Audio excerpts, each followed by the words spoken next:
Everyone, welcome back to the Samajik Guru channel. जैसा कि आप सबको पता है कि 10th जुलाई से जो है वो एग्जाम जो है वो शुरू होने वाले हैं। ठीक है, तो हमारे पास एक सैंपल पेपर है जुलाई 2024 का, से स्टार्ट करते हैं सॉल्व करना। बट अगर चैनल पे नए आए हैं तो चैनल को फटाफट से सब्सक्राइब कर दो, क्योंकि यहाँ पर इस तरीके का हेल्पफुल कंटेंट अपलोड होता रहता है। तो चलिए सॉल्यूशन जो है वो इसका स्टार्ट करते हैं। तो सबसे पहले जो है बच्चों, आपका पेपर जो है वो 20 मार्क्स का आएगा। ठीक है, 5 नंबर का जो है वो आपको एमसीक्यू बेस्ड क्वेश्चन पूछे जाएंगे। Where was swallow going? swallow जो है वो कहाँ पे जा रहा था? तो वो इजिप्ट में जा रहा था। ठीक है, machines gives us more and more hours of, machine हमें ज्यादा से ज्यादा क्या देता है? फ्री टाइम देता है, जिसको कि हम लोग लीजर बोलते हैं। ठीक है, the author regained his eyesight after the dash operation, तो ऑथर जो है वो अपनी आंखों की रोशनी कौन से ऑपरेशन के बाद जो उसको मिल जाती है? Third operation. क्वेश्चन है, happy man obeys the rules of, एक जो हैप्पी मैन होता है वो किस चीज के रूल्स को फॉलो करता है? भलाई के, गुडनेस के। Ultimate fate of all human being is, तो सभी इंसान का जो अल्टीमेट फेट है, ठीक है, आखिरकार उसने क्या मतलब कि क्या निश्चित है? डेथ निश्चित है। ठीक है, इसके बाद जो अगला क्वेश्चन है बच्चों वो है आंसर एनी टू क्वेश्चंस, किसी दो क्वेश्चन के आंसर देने, दो नंबर के ये क्वेश्चन है। हैप्पी प्रिंस से सबसे पहला क्वेश्चन है, where were the drops coming from, जो ड्रॉप्स है वो कहां से आ रहे थे?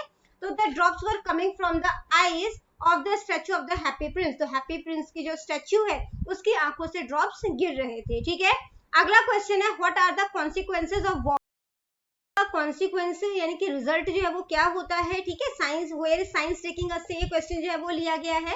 War causes death and destruction, तो वॉर से जो है वो क्या होता है? विनाश होता है। ठीक है, मृत्यु होती है। Selfish traders hoard all foods and people have to starve, जो स्वार्थी व्यापारी होते हैं वो खाने पीने की सभी चीजों की जमाखोरी करना शुरू कर देते हैं और लोगों को भूखा मरना पड़ता है। ठीक है, अगला क्वेश्चन है, right the central idea of the poem death the leveller, ठीक है, इसका सेंट्रल आइडिया जो है वो लिखना है आपने।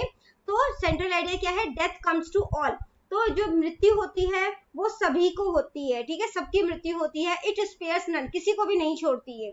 It treats the mighty and the weak equally, तो ये शक्तिशाली और कमजोर सभी को एक जैसा जो है वो ट्रीट करती है, यानी कि सभी के साथ एक जैसा व्यवहार करती है।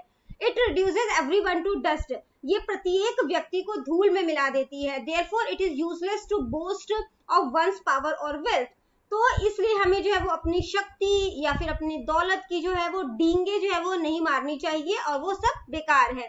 Only our good actions remain after our death, केवल हमारे द्वारा किए गए अच्छे काम जो है वो ही हमारे मृत्यु के बाद भी जो है वो हमारे साथ बने रहेंगे। Therefore we should always be just in our action, और इसी वजह से हमें अपनी क्रियाओं में, यानी कि जो हमारे काम है उनमें हमेशा जो है वो जस्ट होना चाहिए, यानी कि न्यायपूर्वक हमारा काम जो है वो होना चाहिए। ठीक है, अगला क्वेश्चन है बच्चों, question number 3, right any one question out of the following. ठीक है, तो किसी एक क्वेश्चन का आंसर करना है। 3 नंबर का ये क्वेश्चन है, दोनों ही क्वेश्चन बेड नंबर 29 से लिए गए हैं। क्वेश्चन है, what did the author do before he lost his eyesight, ठीक है, वो आईसाइट खोने से पहले क्या किया करता था? ठीक है, तो ऑथर जो है वो एक पेंटर है था। ठीक है, और वो पिक्चर्स पेंट किया करता था। जब उसकी आंखों की रोशनी जो है मतलब कि चली गई, उससे पहले वो पिक्चर्स जो है वो पेंट किया करता था। ठीक है, अगला क्वेश्चन क्या है, what happened when the author's second operation fail, तो जब ऑथर का दूसरा ऑपरेशन जो है वो भी फेल हो गया तो क्या हुआ? ठीक है, हु कंसोल्ड हिम देन, तो किसने उसको जो है वो सांत्वना दी? The author was deeply depressed at the failure of his second operation, तो जब सेकंड ऑपरेशन फेल हो गया तो वो बहुत ज्यादा निराश हो गया। He had spent his last rupee on it, उसने उसके पास जो आखिरी पैसा भी था वो भी उसकी अपने यानी कि अपने ऑपरेशन के ऊपर लगा दिया था। It was Neem who consoled him and offered to help him, तो नीम जो है उसने उसे सांत्वना दी और उसको हेल्प ऑफर किया। ठीक है, अगला क्वेश्चन जो है वो डू एज डायरेक्टेड है। क्वेश्चन नंबर 4, एक एक नंबर के दो जो है वो यहाँ पे आपसे फिलअप्स पूछे गए हैं। ठीक है, सबसे पहले आपसे मॉडल जो है वो फिल करने के लिए कहा गया है, we dash do as we are told, तो हमें जो है वो जो जैसा कहा गया है वैसा करना चाहिए। ठीक है, तो यहाँ पे क्या आ जाएगा? Should, SHOULD। ठीक है, इसके बाद जो है वो करेक्ट वर्ड फिल करना है, he was get free on dash. ठीक है, तो यहाँ पर आएगा बेल, BAIL।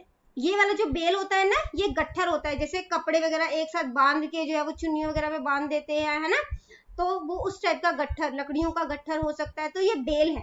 ठीक है, अगला क्वेश्चन है, यू आर रोहन, आप रोहन हैं, आप शिमला के 24 मॉल रोड में रहते हैं। आपने अपने कजन जो कि पुलकित है उसको लेटर लिखना है ताकि वो आपके साथ विंटर ब्रेक जो है वो स्पेंड कर सके। ठीक है, इसका आंसर करने से पहले बच्चों, अगर आपको हमारी वीडियोस पसंद आती है, हमारी वीडियोस आपके लिए किसी भी तरीके से हेल्पफुल है, तो चैनल को फटाफट से सब्सक्राइब कर दो, क्योंकि यहाँ पर इस तरीके का हेल्पफुल कंटेंट अपलोड होता रहता है। तो बच्चों 6 नंबर का ये क्वेश्चन है। ठीक है, सबसे पहले आप एड्रेस लिखोगे, फिर डेट डालोगे। बच्चों दिसंबर की डेट इसलिए ली है क्योंकि विंटर ब्रेक की बात कर रहे हैं हम लोग। ठीक है, तो पुलकित का नाम लिया हमने। Dear Pulkit, I invite you to come to Shimla in your winter vacation, कि मैं तुम्हें इनवाइट करता हूँ कि तुम अपने विंटर वैकेशन में शिमला आओ। We will have a nice time together, हम इकट्ठे जो है वो इंजॉय करेंगे, अच्छा समय बिताएंगे। शिमला की जो स्नोफॉल है बहुत ज्यादा सुंदर होता है, दृश्य उसका बहुत ज्यादा सुंदर होता है, काफी ज्यादा टूरिस्ट यहाँ पर ये देखने आते हैं। We will also visit all the beauty spots near Shimla, तो शिमला के आसपास जो भी ब्यूटी स्पॉट्स हैं, ठीक है, हम उनको देखने जो है वो जाएंगे, और मैं उम्मीद करता हूँ कि तुम जरूर आओ। Deep regards to dear uncle and aunt. ठीक है, इसके बाद आप अपना नाम लिख दो, फ्रेंड और रोहन। इसके बाद बच्चों या तो वो करना था, आपने लेटर लिखना था, या फिर जो है वो हिंट्स दिया गया है उसको यूज करते हुए आपने दिवाली के ऊपर एक पैराग्राफ जो है वो लिखना है। ठीक है, तो बच्चों ये वीडियो हो जाती है हमारी यहीं पे खत्म। इनकेस आपको कोई भी डाउट है तो आप कमेंट सेक्शन में क्वेश्चन कीजिए, आपको रिप्लाई करने की पूरी कोशिश करूंगी। Thank you very much and all the best for your exams. Bye bye.